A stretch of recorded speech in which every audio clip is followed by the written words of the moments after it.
Halo teman-teman, aku di sini coba bantu jelasin apa yang dijelasin Pak Risman kemarin. Nah, di sini aku udah comot-comot dari slide-nya Pak Risman. Nanti kalian bisa liatin juga ini di slide-nya Bapak itu kemarin kan di sini ya. Ini yang mereka udah sharing. Nanti kalian bisa lihat di YouTube-nya. Di bawahnya itu dekat link komentar ada nanti dikasih link untuk ke Google Drive-nya sama presentation. Nah, di sini kita mulai dengan data, ya kan? Nah, datanya adalah inputnya adalah image. Nah, image ini dia kan itu kayak square gitu ya, matrix ya. Dan matrix itu ada value-value-nya. Karena kalian selalu ingat kalau komputer itu hanya bisa bekerja dengan numerical value, ya kan, binary 1 0, terus dari angka 5 diubah jadi binary dan lain-lain. Nah, ini bentuk matriks itu kalian ubah ke bentuk ini vektor, ya kan, jadi satu dimensi. Habis itu kalian bisa lakukan komputasi dengan matriks algebra lah ya, perkalian matriks gitu ya. Terus nanti akan berubah kalau misalnya tipe datanya rich jadi tensor. Nah, kalian bisa lihat di sini. Ya kan? Kalau misalnya di sini kalian bisa lihat datasnya itu seperti apa ya. Nanti ini kita akan bahas bareng, kita akan coba code-nya untuk pertemuan berikutnya ya di video ini juga. Nah, di sini kalian punya dataset ya dan kalian transform jadi tensor ya. Jadi yang seperti ini ya kan. Jadi tensor ini adalah weight-nya dan kalian pisahin training data dengan tes datanya. Dia sebenarnya adalah image ya. Di sini nanti kita bakalan coba di next meetup. Oke. Jadi kalian bisa lihat image itu akan ditransform jadi kayak gini supaya bisa ditransfer menjadi mesin ya. Dibaca sama mesin dan dikalkulasi seperti ini. Ya, ini hanya untuk load data. Di sini ada exercise-nya dan dia itu dibikin jadi batch gitu, mini batch supaya bisa nggak terlalu padat di memori dan bisa kalian gunakan walaupun memori yang nggak terlalu gede, kalian bisa melakukan tetap training, nggak perlu di load semua datanya ya. Itu tekniknya dari sisi programmingnya. Dan di sini karena berhubungan dengan matriks, kalian harus tahu juga nih matriks algebra ya.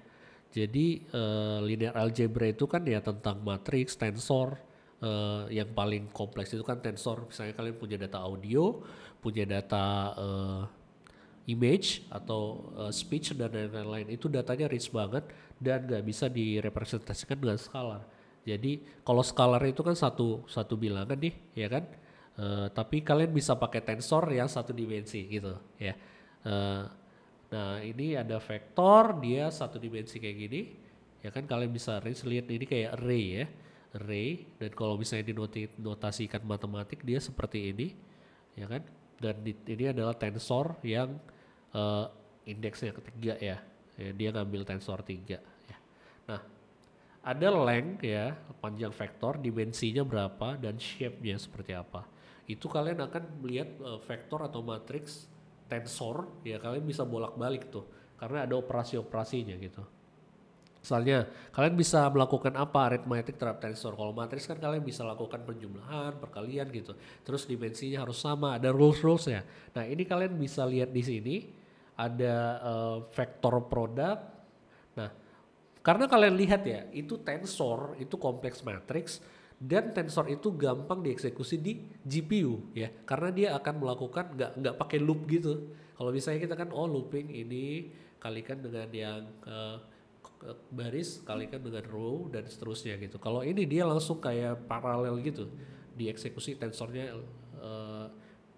tensor A kali tensor B langsung diparalelkan ke GPU karena GPU itu kan dia banyak sel-selnya. Dia very simple CPU yang banyak, jadi istilahnya kayak dummy minion yang ngerjakan banyak komputasi kalian, jadi dia lebih cepat dan paralel gitu. Tapi komputasi yang dilakukan di GPU itu nggak bisa advance, nggak se-advance dan sekompleks CPU. Kalau CPU kan banyak di intrinsiknya, kalau di GPU nggak seperti itu ya. Jadi dia hanya bisa melakukan komputasi linear algebra dengan very very fast dan paralel, banyak dia misalnya. Oke, nah itu aku coba connecting the dot-nya dari apa yang dibilang Pak Risman ke praktikalnya ya.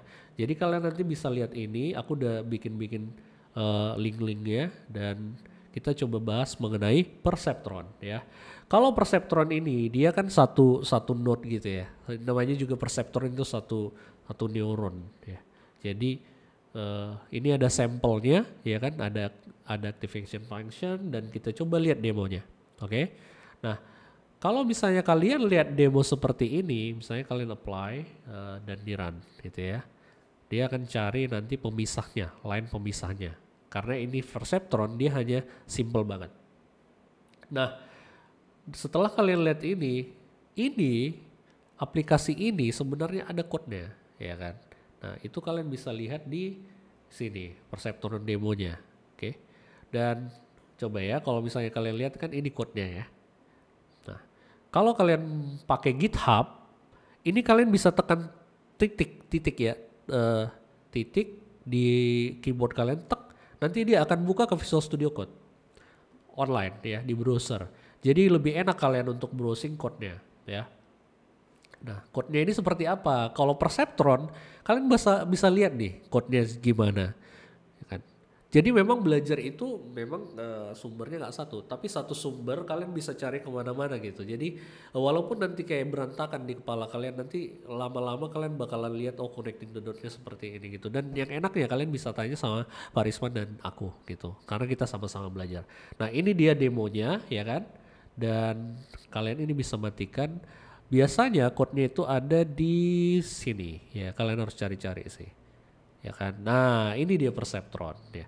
Jadi kalian bisa lihat tuh code-nya apa-apa aja sih yang ada di Perceptron gitu. Misalnya kalian gedein ya, ini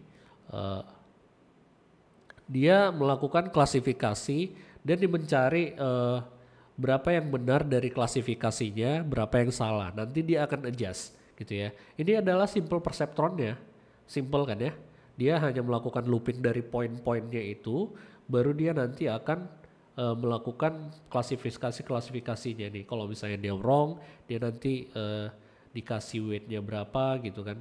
Jadi dia very simple. Nah kalian bisa lihat perceptron up-nya seperti apa.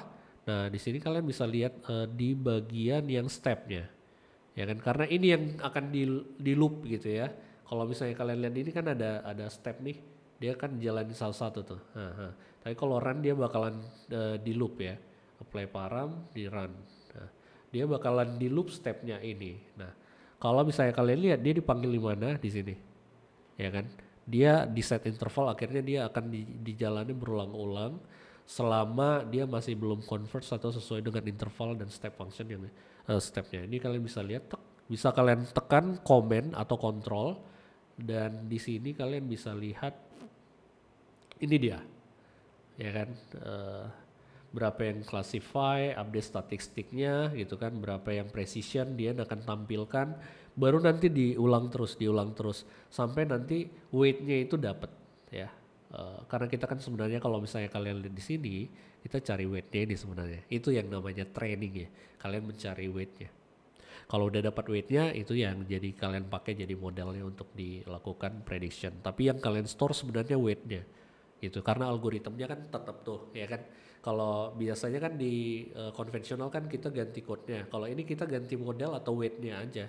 Jadi code-nya itu tetap satu untuk modelnya sama predik, tapi kalian melakukan training, dapat modelnya kalian simpan, nanti kalian masukin lagi kalau misalnya kalian mau pakai berulang gitu. Jadi kalian nggak perlu selalu training dari awal, kalian hanya nyimpan weight-nya aja gitu ya. Kalian udah bisa lihat di sini. Gitu caranya mengkonekkan dengan code-nya. Nah sekarang kita belajar mengenai activation function, karena di dalam neuron itu atau perceptron itu dia punya activation function untuk menentukan dia fire or not ya. Nah di sini kalian bisa lihat untuk itu. Nah ini untuk multi-layer perceptron, karena linear model ya bisa terlalu simple ya. Kalau misalnya kalian mau pakai untuk yang kompleks nggak bisa. Jadi kalau misalnya linear separated masih bisa, tapi kalau udah kompleks kayak spiral dan yang lain-lain, kalian butuh hidden layer. Dan itu kalian harus combine ya. Nah jadi kalian punya ini ada activation function ya kan. Di sini kalian bisa lihat PyTorch-nya seperti apa ya. Kalian punya ReLU untuk functionnya. Ada juga yang lain nih. Ada sigmoid, ada yang Tanha ya. Ada yang macam-macam. Tapi biasanya orang kalau misalnya di deep learning mereka pakainya ReLU ya. Karena dia very simple kalau kalian lihat di sini. Ini dia ReLU-nya ya kan. Dan kalian bisa langsung pakai fungsi-fungsi yang sudah disediakan. Ini ya, torch ReLU, udah done gitu ya. Jadi simple banget kalau di sini. Ini ada yang lain, chapter multilayer perceptron yang ada di sini. Jadi memang kalau di bukunya ini memang kita harus agak lompat-lompat untuk nyambungin ke sana gitu. Jadi kalian jangan takut. Caranya aku biasanya gini. Jadi kalau misalnya ada activation gitu ya. Aku bakalan searching di sininya walaupun dia nggak terlalu bagus ya. Tapi kalian bisa lihat di sini ada activation function gitu ya. Kalian bisa cariin tuh. Cari yang awal karena itu akan jadi fondasi yang lebih advance. Misalnya kalian lihat ini. Ini yang NLP yang tadi ya kan. Berarti kita coba yang lain deh. Activation function, nah ini dia from scratch ya kan. Nah ini dia berbeda ya, jadi kalian punya activation function, modelnya loss function dan training. Yang tadi aku tunjukkan ke kalian adalah yang ini chapter multilayer perceptron MLC from scratch, ini dia ya kan. Nah ini tadi yang aku tunjukkan di awal, ini dia yang tadi. Dan kalian bisa lihat PyTorch-nya, ini ada ReLU fungsinya yang dipakai, ya kan? Dan ada loss function-nya juga, trainingnya gimana. Sama ya kayak tadi ya. Anyway, you get the point. Karena di sini sebenarnya yang kepake itu ini ya. Kalian pertama kali harus install ininya, DL2-nya ini aja. Yang sini, kalian hanya perlu install ini. Ya, kalau di Jupyter Notebook ya, di Colab juga kalian bisa pakai. Ini ada link-linknya nanti. Dan preliminary ini ada yang ini kalian harus baca nih, linear algebra, ya kan, kalkulus, ya sedikit itu. Makanya aku ngomongnya lompat-lompat. Di sini ada softmax juga. Dan ini ya, jadi kalian harus ini dulu, baru ini. Nah, ini jangan dulu. Ya kan karena convolutional belum diajarkan, nanti next ya. Tapi kalau mau kalian baca apa-apa. Nah di sini ada optimization algorithm. Di sini akan diajarkan gradient descent dan lain-lain gitu ya. Dan di sini ada yang terakhir itu mathematics for deep learning, karena dia akan ngajarkan kalian vektor itu sebenarnya visualisasinya seperti apa sih. Karena kan dia kan bisa kalian gambarkan secara geometrik ya. Bisa lebih enak kita nge-visualize-nya. Tapi kalau misalnya dimensi 2, dimensi 1, dimensi 3 masih lumayan. Kalau sudah dimensi banyak gitu ya kan, nah itu pusing tuh. Makanya pakai tensor dan matriks algebra karena membayangkannya udah ribet banget. Dan biasanya multivariate ya. Kalau multivariate kan dia banyak variabel ya kan, featuresnya banyak banget. Dan kalian memang harus pakai perkalian langsung nih. Kayak misalnya kayak gini kan tensor udah lebih kompleks dan kalian gampang pakai tensor untuk langsung kalikan, langsung ini kan nggak bisa lagi di visualizationnya itu hanya untuk membantu di awal. Ya, ini kan differential calculus, nanti aku coba jelaskan apa maksudnya. Ya ini tadi udah. Nah kita kan punya fungsi ya kan, karena seperti yang kita tahu kalau misalnya pakai sign ya kan, sign ini patah-patah fungsinya ya kan, seperti yang kita lihat kemarin tunjukin Pak Risman kan ya. Nah makanya kita pakai ReLU ya atau sigmoid tuh. Nah di sini dengan stochastic gradient descent kalian bakalan bisa mencari titik maksimal atau minimalnya ya. Nah di sini coba kalian lihat itu optimization problem karena kalian mencari max or min gitu. Kalau misalnya kalian mencari yang simple misalnya kayak x kuadrat gitu ya, kalian punya ini ya kan, kalian punya yang kayak gini ya biasanya ya, di sini maksimal gitu kan, maxnya gitu. Misalnya kalian ini fungsinya x kuadrat X kuadrat berarti turunannya dy per dx-nya berarti ini kan dx kuadrat per dx ya kan, berarti ini apa 2x, berarti ini 2x nih gitu. Jadi kalian bakalan bisa dapatkan x-nya di mana, y-nya di mana gitu kalau misalnya udah dapat x-nya. Nah kalau misalnya yang kompleks ya kan kayak gini, dia ini kan kita susah nih nanya mencari yang maksimal atau minimalnya gitu ya. Dia harus kita iterasi gitu kan. Kadang-kadang bisa nyangkut tuh di sini. Jadi dia dapatnya lokal minima sama bukan globalnya, which is di sini atau di sini, ya kan? Nah, caranya adalah kemarin kita randomize, ya. Ini kalian bisa lihat di sini ada beberapa link yang bagus. Aku udah taruh di sini, optimization, ya kan?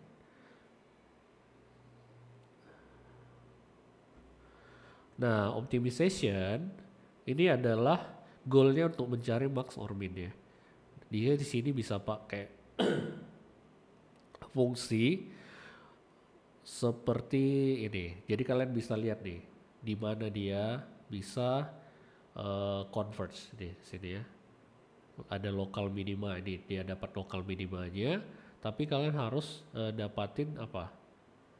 Nah, kalau misalnya yang ini ya, ini dia udah dimensi 3 tuh. Jadi setelahnya dia udah mulai namanya gradient. Kalau hanya 2, ya kan? Kalau hanya 2 dimensi kayak gini, ya kan berarti setelahnya titik singgungnya kalau misalnya kalian lihat, ini namanya tangent. Kalau misalnya ini kalian perbesar satu titik ini, ya kan? Tek tek tek, akhirnya dia kan jadi kayak ini kan, kayak ini gitu kan. Perbesar lagi. Akhirnya jadi garis lurus, ya kan? Which is itu yang namanya tangent. Ya kan di sini dia dapatnya kan jadi kayak delta gitu kan. Ya kan delta berarti dia apa namanya y2 dikurangnya 1 per apanya y2 dikurangnya 1 ya. Apa namanya? Tangent tangen. Ya berarti setelahnya kalau misalnya ada kayak gini tangentnya itu kan ini kan. Ya nggak sih? Dx iya ya kan. Ya nggak sih? Anyway, I need to learn also. Tapi istilahnya dia itu titik singgung ya. Kalau misalnya dia udah kayak cup gitu, ya kan cup gitu, berarti kan ini jadi gradient namanya. Ya kan? Jadi karena dia udah multi variable, ya kan. Jadi dia seperti ini nih, ya kan. Kalian bisa ke trap gitu di salah satu, nggak ketemu nanti itunya maxnya itunya, makanya di optimize secara randomize. Oke. Ini ada lagi nih gradient descent, ya kan? Kita harus belajar gradient descent dulu untuk tahu nih, ya kan? Ini kalau kalian lihat kan looping ya kan? Karena memang cara mencarinya itu memang iterasi. Jadi dia bakalan cobain tuh berapa evok gitu kan. Misalnya dia pertama mulai dari sini nih, ya kan turun kayak gini. Ini karena ini gampang ya. Karena dia ini kan itu apa curve biasa 2 dimensi. Tapi kalau misalnya kalian bikin learning rate-nya terlalu cepat, bisa lompat-lompat nih, tuk gitu loh. Ya kan? Makanya kalian harus bagus memilih ininya, dan kadang-kadang memang harus coba-coba dan ada intuisi juga. Nah, ini ke trap, ya kan? Dia nggak bisa keluar dari sini tiba-tiba ke sini gitu. Baru habis itu balik lagi, bisa aja kayak gitu. Kalau multivariate, dia dapatnya gradient, ya kan? Karena gradient dia berarti pakai multivariate, berarti ini partial derivatif nih, ya kan? Kalian lihat ini ya. Nah di sini caranya bagaimana? Ya udah, ini kan di looping juga nih. Ada objective functionnya, baru dia bakalan nge-loop. Nah ini kalau misalnya ini kan dari atas dipotong gitu. Yang ini objective functionnya dapat gradientnya gimana? Ini kalau kalian lihat ada di yang Andrew Ng yang di Coursera itu, dia jelaskan lebih bagus dari sini sih. Oke. Nah, kalau stokastik untuk mengatasi ketrap di lokal minimanya itu, ini kalian bisa coba deh. pilih PyTorch, ya kan? Ya ini stokastik ya. Nah, gimana stokastiknya? Kalian bakalan apa? Ini ada noise-nya ya kan? Ya kan, kalau kalian lihat di sini kan ini gradientnya, ini noise-nya kalian kasih. LR-nya itu kasih cosnasa 1, tapi ini kalian kasih noise. Ya kan, untuk randomization-nya. Ya, ini random noise nih. Tambah supaya nggak mentok. Jadi dia bisa adjust ini. Tek bisa dapat nih ini tengah ini kan. Karena kalau misalnya ini dynamic learning rate bisa kalian utak-atik di parameter learning rate-nya supaya dia nggak bisa kayak gini kan, nggak static tek, tapi ya bisa kalian makin lama makin cepat kayak gitu. Oke. Nah, sekarang ini sudah feed forward. Setelah kalian tahu cara optimisasi untuk mencari weight sebenarnya kan. Nah, kalian bisa lakukan feed forward atau ini deep neural net atau deep neural net. Sorry, pilek DNN ya kan. Feed forward ya. Jadi setelahnya dia bakalan melakukan prediksi kayak gini. Ada ini hidden layer. Sorry. Ada hidden layernya ini. Ini ada hidden layernya. Ya kan, ini output, ini input ya. Ini input ya, ini hidden layer ya kan. Ini untuk predict truk sana kan, ada activation function, masukin feature-featurenya, nanti dia akan ngitung ke depan. Oke. Contohnya ada di sini. Multi layer perceptor yang gini ya. Hidden layer. Nah, ini dia, mirip sama. Linear dan punya activation function, universal approximator. Jadi kalau misalnya katanya deep learning atau NNN, it can predict any function you have. Itu ya sampai saking segitunya gitu. Jadi setelah kau dari dataset yang banyak, kau bisa dia nge-predict ini fungsi yang seperti apa. Sampai yang paling kompleks juga dia bisa. Selama kalian bisa ngatur network architecture-nya gitu ya. Dan di sini activation function kita biasanya pakai ReLU ya, karena dia cepet dan gampang dan nggak komputasinya nggak lama gini, nggak patah gini deh ya kan. Jadi Python ini sigmoid perhitungannya agak lama ya kan. Dan ini ada yang activation yang kayak 10H, sigmoid dan lain-lain. Oke. Nah, ini forward propagation. Jadi setelahnya untuk hipotesis H dikomput kan ke depan dia. Tapi kalau misalnya dia mau lakukan gradient descent ya, numerical stability. Ini untuk mencari gradient tadi ya. Jadi masalah-masalah yang ada, just aku mungkin dimatikan aja.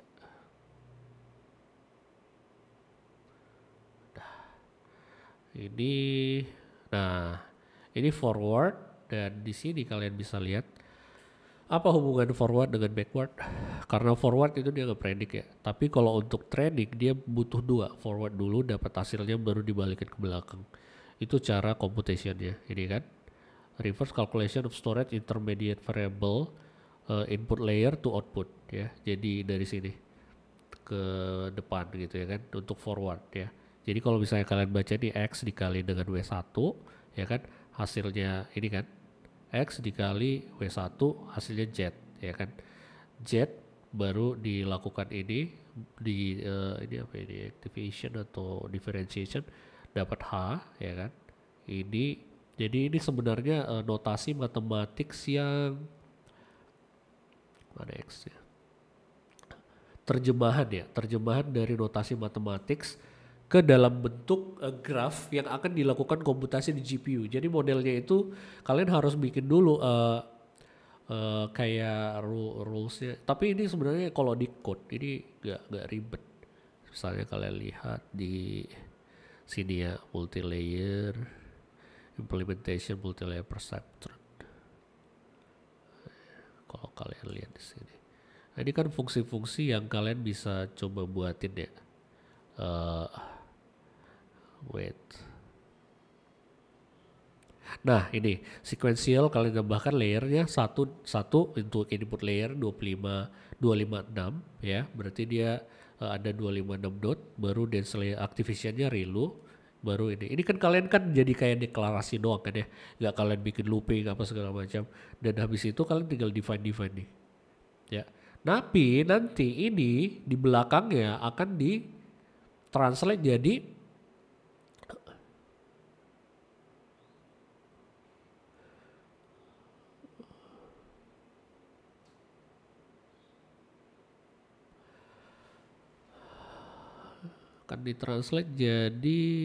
something yang kayak gini ya.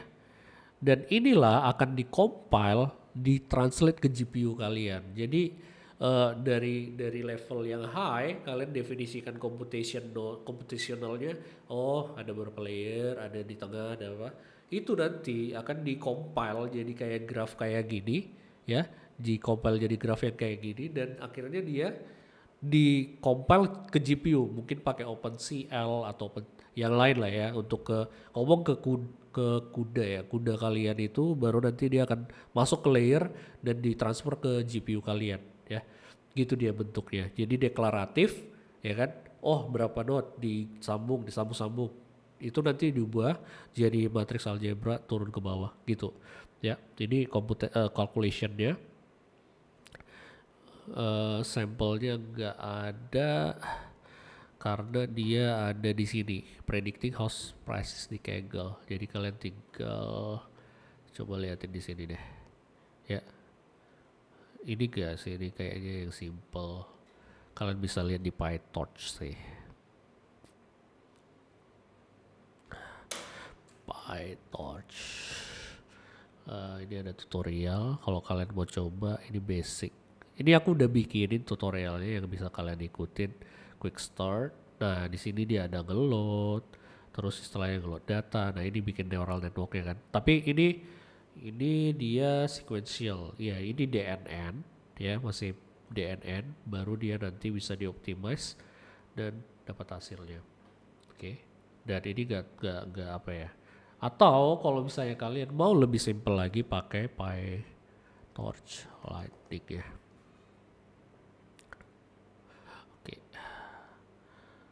Oh ini lagi nge-lag, kayaknya kebanyakan browser.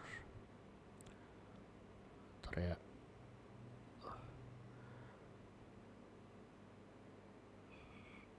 Aduh.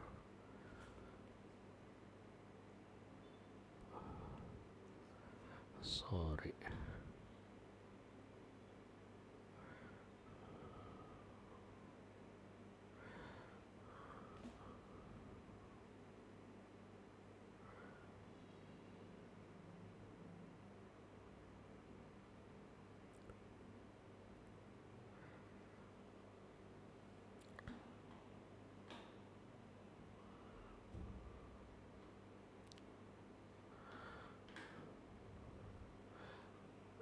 Kalian bisa cari di sini, kalian bisa cari PyTorch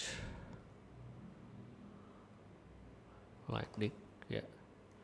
Kalian bisa liatin di sini, dia lebih simple sekali ya. Kalian bisa lihat di sini deh. Nih 15 menit. Oh, ini ada installnya gimana ya kan, define ini ya kan, training stepnya apa, encodernya apa. Ini yang lebih kompleks. Tapi kalau untuk introduction aja sebenarnya bisa sih. Kalian nanti coba ya. Soalnya ini ada udah aku jelaskan di sini sih.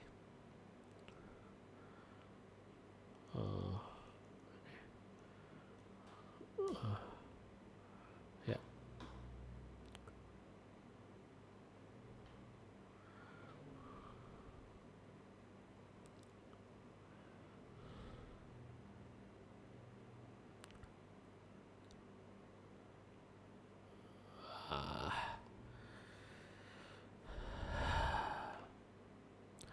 Ya aku udah jelaskan di sini. Ini kalian bisa lihat nih, ada PyTorch beberapa ya, PyTorch Lightning, dan kalian bisa coba explore ya, karena itu udah aku buatin.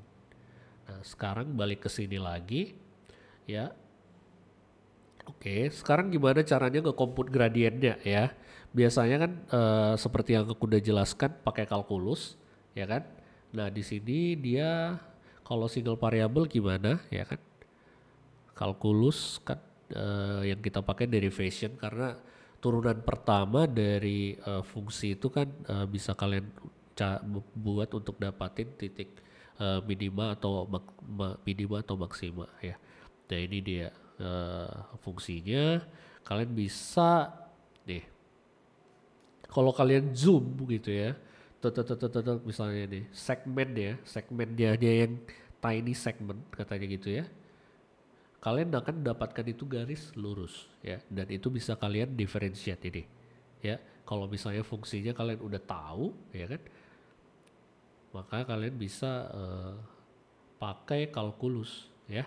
Ini kalian bisa lihat dan ada exercise-nya, kalian nanti coba aja ini. Berapa turunan dari sini? Berarti ini 3 ya, 3x kuadrat dikurang 4 ya, sama konstanta. Dan setelah itu aku coba yang ini. Kalian bisa juga belajar kalkulus lebih lanjut sesuai dengan yang dibutuhkan. Ini ada differentiation gitu kan. Caranya gimana? Ya tinggal pakai ini aja. Ya kan? Ini kan delta ya per H ya kan. Kalau yang ini tadi kalian lihat ini kan. Delta dari X per H dibagi H. Itu tangent line-nya. Dan itu nanti kalian pakai langsung dapat turun pertama. Ini dia tangent line.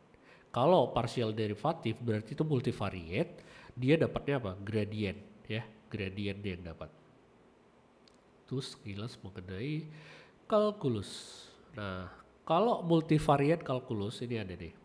Ini single variable, ada yang multivariate juga. Nih, multivariate. Ini yang biasanya dipakai untuk data-data yang kompleks, misalnya kayak untuk tensor ya, karena dia dimensionnya higher dimension ya, dan kayaknya nggak bisa pakai pendekatan geometri lagi sebenarnya. Kalau kayak gini udah terlalu kompleks kan, berarti kita tinggal langsung pakai tensor sama matrix algebra. Itu yang dilakukan di backpropagation ya. Dan ada hubungannya juga dengan dynamic programming karena dia butuh data-data dari memoization sebelumnya ya. Oke, next kita coba-coba ini kan yang coba-coba neural network yang tadi kemarin dijelasin. Kalian kalau misalnya kalian lihat ini kan, oh oke, berarti aku bisa training untuk tipe data yang kayak gini. Coba ya, dia akan jalan, nah, nanti ke spirit nggak? Ini kan dia kayak gini kan. Oke.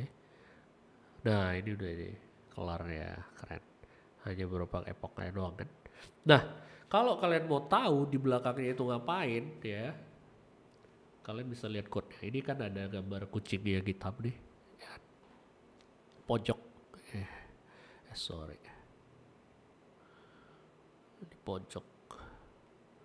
Ya kan? Nah di sini sama seperti yang tadi, kalian bisa tekan titik. Dia nanti akan buka. Kalian bisa lihat di mana ke neural network ya. Nah ini dia. Jadi kalian buka, ini tadi karena aku udah buka, dia bakalan, ini JSON berarti ini kayak Node.js sih. Nah, kalian bisa lihat, nah ini NN. Nah kalau aku perbesar, sorry. Ya ini aku pengen aku tutup. Nah kalian di sini bisa lihat di outline. Ada outline. Nah ini dia. Ini kalian gedein, ini ada kelas-kelasnya, node-nya, ya bisa kalian bikin collapse ini. Nah di sini lengkap loh. Untuk forwardnya ada dijelasin ini, ya kan? Ini kan layer node-nya kan, ada matrix yang ini, yang tadi itu aku jelasin. Ada input layernya, dia hitungnya ke depan, ya kan? Kalau backprop dia dari mana nih? Networknya dari belakang deh. Nah, layer X-nya kan ya, mundur ya kan, ini mundur. Nah dari situ kalian akan melakukan derivation dan cari itunya dari depan ke belakang gitu ya. Nah kalian bisa lihatin ini dipakai di mana, coba ya. Ini bisa kalian go to references, find all references. Nah ini kalian bisa lihat Itu dipakai di sini, sorry. Ntar ya. In one file, I will find another one. This one. Ya, dia dipanggil di sini dulu, ya kan? Ini untuk keterangan yang dapat forward dulu, baru dapat back prop, baru di update weightnya. Sama seperti yang dibikin di sini ya. Tadi kalau misalnya kalian lihat nih, ya, itu ini forward dan backgroundnya. Nanti kalian bisa lihat di apa ya Pak Risman ya, yang di sini tuh. Ini lengkap banget sih. Gratis pula lagi. Anyway, tapi pelajarin lah caranya ya, karena ini free dan juga kontennya kualitasnya high quality sih menurutku yang dijelasin Pak Risman ya. Jadi kalau bisa dipelajarin lah ya, karena ya sekali aja kalian butuh mengerti kan, habis itu kan bisa kalian ajarkan ke orang lain dan kalian implement gitu. Belajar itu kan gak gampang, siapa yang suka belajar, aku pun malasnya belajar. Coba maksudnya gak ada pilihan. Ya kan, kalau enggak kita digerus zaman. Nah ini tadi yang mengenai neural network biasa ya. Kalian bisa lihat di sini di playgroundnya ini, dan tadi kita balik dulu ke NN-nya backprop. Kalian bisa lihat banyak hal. Nah, activation function ada ya kan, apa aja. Saya kalau kalian lihat, nah ini ada di activation function ya kan, gak ribet ya kan, one liner ya kan. Jadi kalau misalnya kalian lihat ini activationnya apa, ini kalian bisa lihat nih outputnya apa. Nah ini activation functionnya, ini tanha ya kan, gimana cara ngitungnya, linear ya kan. Untuk regularization juga dia kasih ya. Banyak banget sih. Ini bisa kalian browsing dari yang sebelah ini ya, dari sini activation, ada tanha, relu, simoid, linear. Kalian bisa coba-coba ini ya kan, bisa nge-link ke sana. Dan ada regularization function, ada L1, L2, ini lengkap banget. Dan update weight, itu doang sebenarnya. For each node, layer-layernya ya kan. Build network ya, ini tuh training ya. Ya kalian bisa lihat nih, build networknya seperti apa. Oke. Dan setelah kalian build networknya, kalian forward prop dan kalian lakukan training. Trainingnya itu ada di yang tadi itu, yang di sini ya, back prop. Ya kan, one step. Nah one step jadi berarti akan dipanggil dari ini looping yang sama seperti yang tadi kan ya. Untuk yang dia akan looping pakai timer. Nextnya adalah deeper ya kan, deeper playground. Ini beda ya. Ini dengan playground dan TensorFlow dengan deep playground itu beda. Tapi bedanya hanya sedikit. Sebenarnya dia code base-nya di fork. Coba lihat ini. It's a fork ya kan, ada additional features dan dia ini untuk deep learning ya. Jadi kalian bisa coba-coba. Yang ini sebelumnya itu untuk DNN, deep neural net ya, atau feed forward. Kalau ini dia ada liquid relu, udah lebih advance apa yang bisa dilakukan. Nah kalau misalnya kalian lihat lagi di sini ada kucingnya GitHub. Nah ini kalian tekan titik lagi supaya dia terbuka Visual Studio Code ya. Dan nah ini tadi aku udah buka juga. Coba ya aku gedein. Sorry, udah cukup lah. Aku coba collapse dan di sini ada error functionnya. Ini kan interface ya. Kalau lambangnya kayak gini, ada regularization function. Nah ini adalah implementationnya. Coba errornya dalam bentuk square error atau log error ya. Ini tanha. Ini jelasin tanhanya seperti apa. Nih, dia bikin fungsi tanha ya. Activation, nah ini banyak nih. Tadi kan kalau yang tadi ini kan dia hanya sedikit tuh activation functionnya, ya kan. Wait, this one collapse. Oh sorry, outline collapse. Ini dia. Ya activationnya di sini hanya sedikit kan. Kalau di sini ada liquid relu ya, ada tambahan lah yang lebih advance ya. Regularizationnya ya itu doang. Terus ada 10 true probability dan yang lain-lain. Nanti kalian bisa lihat sendiri deh Velocity-nya ada juga nih. Momentumnya kayaknya ada di sini deh. Coba kita lihat deh. Kalian lah yang lihat ya.